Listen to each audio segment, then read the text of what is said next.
Okay, I'll load up. Morning time, 8:30. Gotta go get some gas. And we on our way. Gonna go pick up a project car. Here we go. Okay, just like that, we're back. This is the replacement car.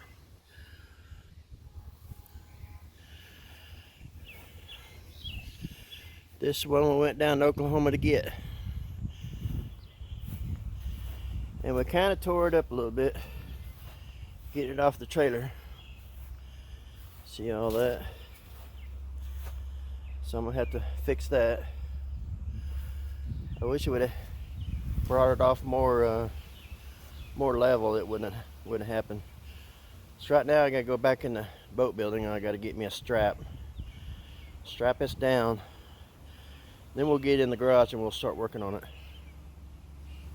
But this is a replacement for the, we was gonna buy a parts car, and this one turned out to be way too nice to be pulling parts off of it to put on that other car. This one has a transmission issue, and I scanned the codes on it. I think we can fix it today. Pull the parts off of the other car, off the total car, put it on this one. It's actuator B on the transmission. So let me get this strapped in, brought around to the garage, and we'll get to work. We'll be right back. Okay, got that bumper all strapped in. Shouldn't be dragging now. Now we'll take her into the shop. Okay, I'm gonna get this thing jacked up. Get up underneath there. I think we're gonna go ahead and fix the car first. Then I can put this thing further out in the driveway and maybe fix this bumper. I want to put it in here because it's more level ground. So I'll show you where the actuator B is. It's right on the transmission. It's in the front part of the car, right up underneath. Real easy to get to. Actuator A is up here on the top side, and you got to take off the air box and all that to get to it. So we'll change up B. It should be good to go. That's what all the codes was. Actuator B, actuator B. We'll change that out and we should have reverse.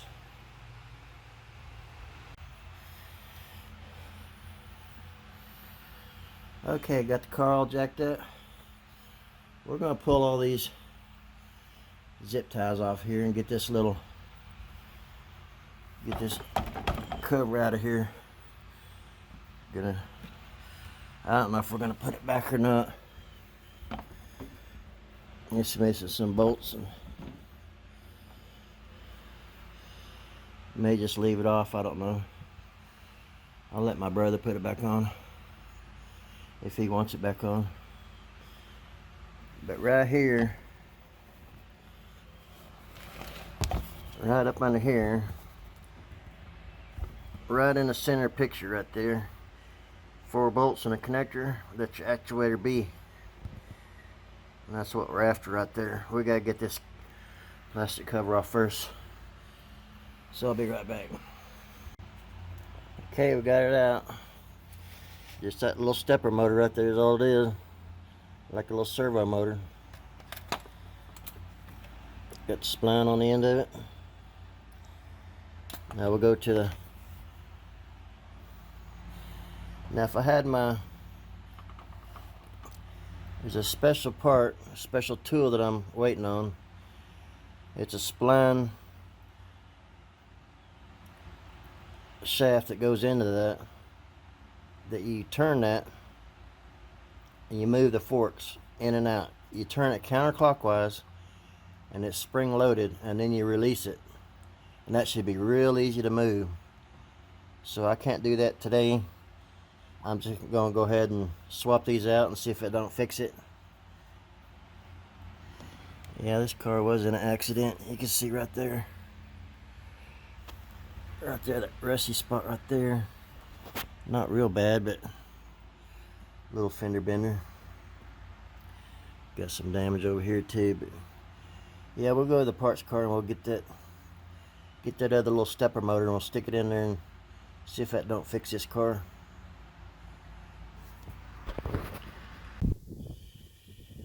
Okay, this is our parts car, and it's right down there. I'll grab that real quick, get that thing put in, see if that don't fix that car.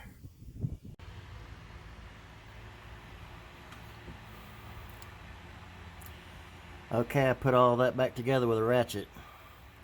Not no power ratchet. I mean, you got to make sure you don't get it too tight. You sure don't want to strip that out. So I just snugged it up, clipped it back on there. I forgot to show you how to take that apart right there. You got a little yellow piece on there that you pull out on it, and then you see where the gripper is right there at the top of the screen. You pinch down on that and you pull that out, and then this here will slide out. Anyway, maybe I'll go back to the other one and show you. Alright, I'm gonna get this thing off the jack and we're gonna see if this thing's got reverse now. I bet it's gonna be fixed.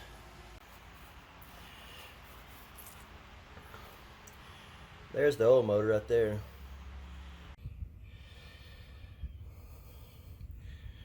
Okay, back over here to the parts car. You'll see that yellow piece right there. You pull it out.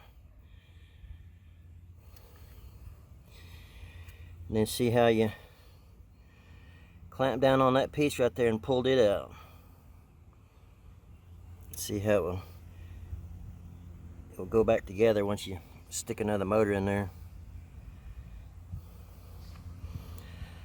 Let's go start up that car and see if it's going to work. Okay, you're going to find out same time I am. Get the key in this thing.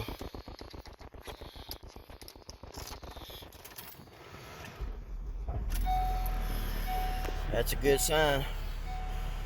If that actuator motor is not in the right spot, it will not even start. Okay, we'll go to reverse. We got reverse. How about that? We got reverse.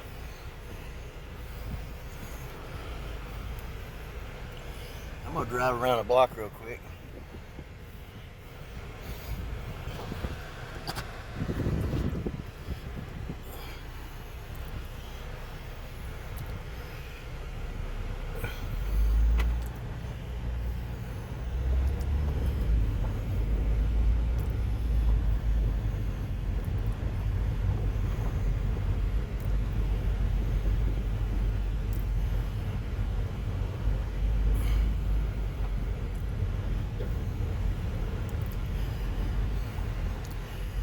Now it may need them both replaced. I don't know yet. We'll find out as soon as we go here on this. Yeah, it's still bucking, and I would say we probably need to get them both replaced. I probably still need to wait on that tool and get all that dust cleaned out of there.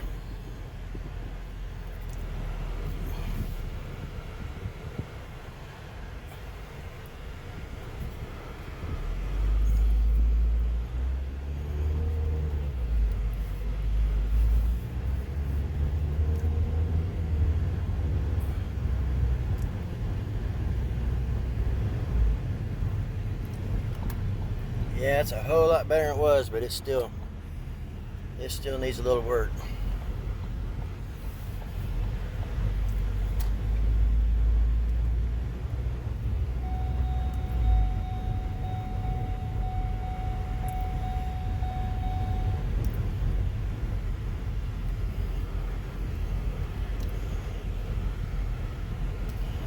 Now I guess we're going to work on the front bumper, I guess. Out here in the sun.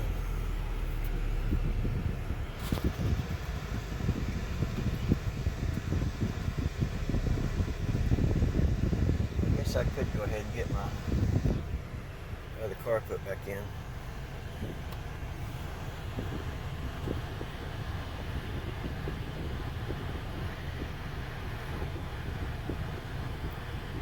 Alright, we'll keep working on this thing. My battery's getting low on my phone, so I'll charge it up and we'll be back. Okay, this car is done. You can see the front bumper turned out really good. Got all pulled tight together. Okay, this is a project car that replaced my brother's car because he hit a deer. We was just going to get a parts card, put it together, and pull the parts off of this car and then stick it on the other car. But this car turned out so nice that we didn't want to pull any parts off of it because it was very well worth fixing. We fixed it for a $35 part. She was wanting $2,000 for this car. I talked her down to $1,500. My brother found out it had a rebuilt title. He talked her down to $1,200. So $1,200 and a $35 part. We got a good running little car. 2014 Ford Focus. So it's turned out to be a very easy project. Now you can buy these cars on Facebook Marketplace. You can go to Copart, anywhere, and you look in the ad and you see transmission problems. Well, you're going to be taking a big gamble on it. It could be a simple part like actuator motor A or B, or it could be the the ECM, the computer that goes on the side of it. It has two motors in it that actually shifts the gears. I believe these two actuator motors is what moves the forks. But yeah, you can get one of these cars, but you may wind up putting in a whole clutch. Yeah, you may. It's a dual clutch is what it is. It's a dual clutch, and this is actually a manual transmission shifted by a computer and actuator motors. So it's quite the setup. Porsche done that years ago. They got that technology. It really makes your car shift so much faster because you put it in first gear and your second gear is already ready to go with the other motor. You get in the second and your third gear is ready to go. So you can really shift fast with this technology. It's pretty cool. But anyway, this is a project that turned out really nice. He really loves that car. He came over yesterday and swapped out a couple of the front tires. You see, he took the front tires off his old car and put them on the back of his other car, and it really made it smooth out really nice. So he's really happy with it. Alright, I'm going to wrap this thing up. And yeah, this is it turned out pretty good. He actually got a better car than what he had before, and he really likes it. The window tint and everything's all nice. The body's straighter, smoother. Paint's good. Yeah, it turned out to be a pretty nice little car. Alright, thanks for watching.